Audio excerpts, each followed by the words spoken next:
Good morning प्यारे बच्चों। आज बड़ी सौभाग्य की बात है कि आप सब 7th क्लास से 8th क्लास में यानी सप्तम वर्ग से अष्टम वर्ग में आ गए हैं और आज इस प्रथम घंटी में हम लोग मातृभाषा के प्रथम चैप्टर चलना हमारा काम है को देखेंगे।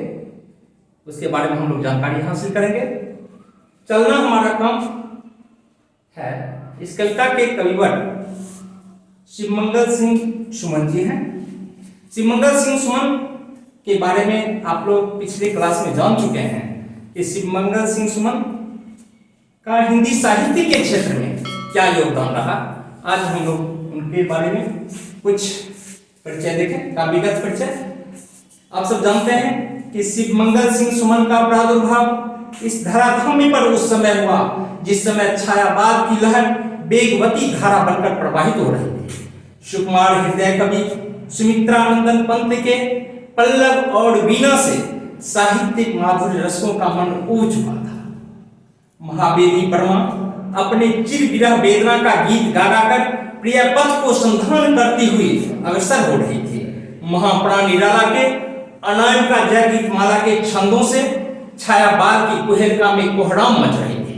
ऐसी ही विषम परिस्थिति में मां भारती के मंदिर में एक सितारा चमका जो शिवमंगल सिंह सुमन के नाम से हिंदी साहित्य आकाश में विख्यात हुआ। आज उन्हीं की लिखी हुई यह कविता चलना हमारा काम है। चलना हमारा काम है यानी हम सबों को अपने कर्तव्य मार्ग पर अग्रसर होते रहना है और तब तक अग्रसर होते रहना है जब तक कि हमें मंजिल नहीं मिल जाती है। आज इस कविता के कुछ कठिन शब्द, प्रबल, एक कठिन शब्द आया है इसमें, प्रबल। इसमें बल मूल शब्द है, प्र उपसर्ग है। उपसर्ग के बारे में आप सब जानते हैं। उपसर्ग वह शब्दांश है जो किसी शब्द के पहले लगकर जुड़कर उसके अर्थ को परिवर्तित कर देता है या विशेषता देता है। उसके बाद है विराम। प्रबल, प्रबल का मतलब होता है बलवान, शक्तिशाली। विराम मीन्स होता है रुकना। यम जैसे हम सब कहते हैं बोलचाल की भाषा में अष्टयाम, गांव भर में अष्टयाम होता है। अष्ट माने 8, याम माने प्रहर।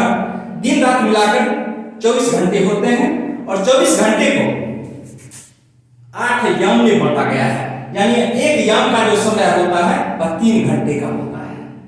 आज इस पहले हम इस कविता के पंक्तिबद्ध अर्थ को देखेंगे, उसके बाद इसके भावार्थ को देखेंगे, उसके बाद हम विशेषार्थ को देखेंगे। क्योंकि कविता के 3 अर्थ होते हैं। एक शब्दार्थ जो कि पंक्तिबद्ध अर्थ होता है शब्द के मुताबिक, उसके बाद उसका भावार्थ, कवि ने किस उद्देश्य से इस कविता की रचना की उसका भावार्थ होता है, और उसके बाद विशेषार्थ होता है। विशेष वह कहां से, उसका विशेष कवि के कहने का विशेष अभिप्राय क्या है। लेकिन अभी हम लोग देखेंगे इस कविता का पहले भावार्थ। कवि शिवमंगल सिंह सुमन का इस कविता के मुख्य भाव यह है कि हम लोगों को अपने कर्तव्य मार्ग पर अग्रसर होना है। रास्ते में बहुत सारी कठिनाइयां आएंगी, रोड़े आएंगे, उससे हमें घबराना नहीं है और सदैव अग्रसर होते रहना है। कभी हमें खुशी मिलेगी तो कभी गम मिलेगा, कभी हर्ष होगा तो कभी विषाद होगा, कभी सफलता मिलेगी तो कभी विफलता मिलेगी। उस सफलता, विफलता, हर्ष, विषाद से हमें घबराना नहीं है क्योंकि असफलता ही सफलता की जननी होती है। देखिए अब कवि के कहना का अभिप्राय यह है, गति प्रबल पैरों में भरी फिर क्यों रहूं दर दर खड़ा, जब आज मेरे सामने है रास्ता इतना बड़ा, जब तक न मंजिल पा सकूं तब तक मुझे न विराम है, चलना हमारा काम है, चलना हमारा काम है। कहता है कि गति प्रबल पैरों में भरी, आपके यानी आप कर्तव्य मार्ग, पहले हम शाब्दिक अर्थ की चले। इसका शाब्दिक अर्थ कि आप जैसे पढ़ रहे हैं, आप में जुनून है, हौसला है कि हमें पढ़ना है, आप में वह आत्मबल है, कहता है कि गति प्रबल पैरों में भरी, फिर क्यों रही दर दर खड़ा। हमारे पांव में प्रबल शक्ति, प्रबल बल है, यानी बलवान है, हमारे पैर बलवान है, और तो फिर हम क्यों रहूं दर दर खड़ा, या तक काहे खड़ा का मतलब हम क्यों रुके रहे, अपने मार्ग पर क्यों अग्रसर होते रहे। हमें ईश्वर ने सभी सामर्थ्य दिए हैं, हमें सदैव रुकना नहीं बल्कि अपने कर्तव्य मार्ग पर अग्रसर होना है। जब आज मेरे सामने है रास्ता इतना बड़ा, आज आप ही लोग पढ़ रहे हैं, सभी लोगों की मंजिल अलग अलग होगी, सबका एम ऑफ योर लाइफ, आपके जीवन का उद्देश्य सब ढंग का होगा, वही आपका एक मंजिल है। कोई इंजीनियर बनना चाहता है, कोई डॉक्टर बनना चाहता है, कोई सैनिक बनना चाहता है, या जो भी हो आपके जीवन का एम ऑफ योर लाइफ वही कहता है। जब आज मेरे सामने है रास्ता इतना बड़ा, हमारे सामने में विभिन्न प्रकार के रास्ते फूटे हुए हैं, इस रास्ता पर मुझे अग्रसर होना है। वह है जब तक न मंजिल पा सकूं तब तक मुझे न विराम है, चलना हमारा काम है, चलना हमारा काम है। जब तक न मंजिल पा सकूं, जब तक हमें मंजिल की प्राप्ति नहीं हो, अपने एम की प्राप्ति नहीं हो, तब तक हमें कहीं नहीं रुकना है, क्योंकि हमें अपने कर्तव्य मार्ग पर सदैव अग्रसर होना है, सदैव अग्रसर होते रहेंगे। कवि ने यही सीख दिया हम सबों को। आगे कुछ कह लिया, कुछ सुन लिया, कुछ बोझ अपना बट गया, अच्छा हुआ तू मिल गई, कुछ रास्ता ही कट गया। क्या राह में परिचय कहूं, राही हमारा नाम है, चलना हमारा काम है, चलना हमारा काम है। आज आप सब विद्यार्थी हैं, आपका परिचय क्या है? आपका परिचय क्या है? आप विद्या अध्ययन करने वाले विद्यार्थी हैं, और आपका लक्ष्य, जो आपके लक्ष्य का निर्धारण क्या होगा, उस लक्ष्य को प्राप्ति करना ही आपका मंजिल है। वही कवि कह रहा है, कुछ कह लिया, कुछ सुन लिया, कुछ बोझ अपना बट गया। यानी जैसे आप लोग विद्यार्थी हो, क्लास में पढ़ते हो, साथी में आपस में कुछ बातचीत होती है, उससे बातचीत का आदान प्रदान होने से आपके मन का बोझ हल्का होता है। यह नहीं कि आप भर दिन अपने कर्तव्य मार्ग को भूलकर, अपने एम को भूलकर बातचीत में यथातथ भटकते रहें, यह उद्देश्य नहीं है। कहता है कुछ कह लिया, कुछ सुन लिया, कुछ बोझ अपना बट गया, अच्छा हुआ तू मिल गई, कुछ रास्ता ही कट गया।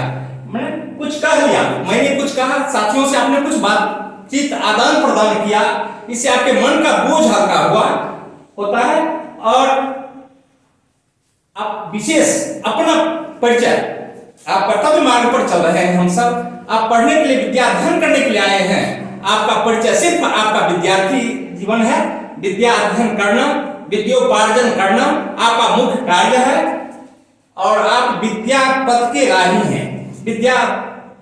विद्यापार्जन करने का आप अर्थी हैं, उस आपका सिर्फ यही परिचय है, सिर्फ अपने कर्तव्य मार्ग पर अग्रसर होना ही आपका कार्य है। जीवन अपूर्ण लिए हुए पाता कभी खोता कभी।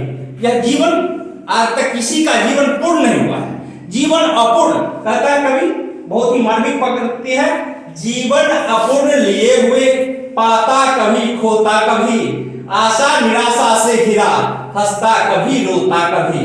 मैंने जीवन अपूर्ण लिए हुए हम सबों का, अभी विद्या अध्ययन कर रहे हैं, हम लोगों का जीवन अपूर्ण है, परिपूर्ण नहीं हुआ है। जिस कब पूर्ण होगा, वैसे तो मानव जीवन, जब तक हम सभी इस संसार में रहेंगे तब तक मानव कुछ न कुछ सीखता रहता है सदैव। कहता है जीवन अपूर्ण लिए हुए पाता कभी खोता कभी। इस कर्तव्य मार्ग पर चलने के क्रम में आप ही विद्या अध्ययन कर रहे हैं, विद्यार्थी जीवन में कभी आपको सफलता मिलेगी और कभी विफलता मिलेगी। सफलता का विलोम शब्द, उल्टा शब्द से मैंने विफलता होता है। हिंदी में वैसे असफलता का भी प्रयोग किया गया है, लेकिन सफलता का विलोम विफलता होता है।